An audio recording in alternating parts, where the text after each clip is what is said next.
Okay, now that I know how to make these shadow boxes, it was time to start filling them.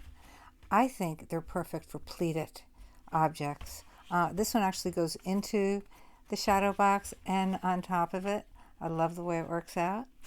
I liked it using my one of my moire patterns, because I can sort of get in there and manipulate it.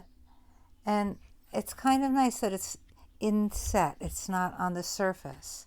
And for this one, I decorated the edges of the frame with some of my Sharpie acrylic markers. And here's some more pleating. I really like the box pleats. I think they're very lyrical. I've made lots of these, and they somehow end up flattened and strewn around the house, and they don't exist anymore. So I love that I can put it in this little shadow box to protect it, and I put little dots around the edges of this shadow box because I can, and I thought it was sweet.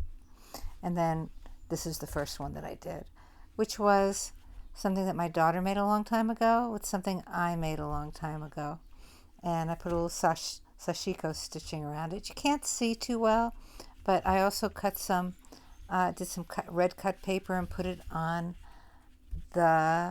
yeah, there you can see it better. Put it on the frame, and it gives it a little bit of a nice texture without drawing too much attention away from the center. So yeah, these are the ones that I've been making, and I look forward to doing more and mounting them. And really, if you've got pleating in your future, you need a shadow box.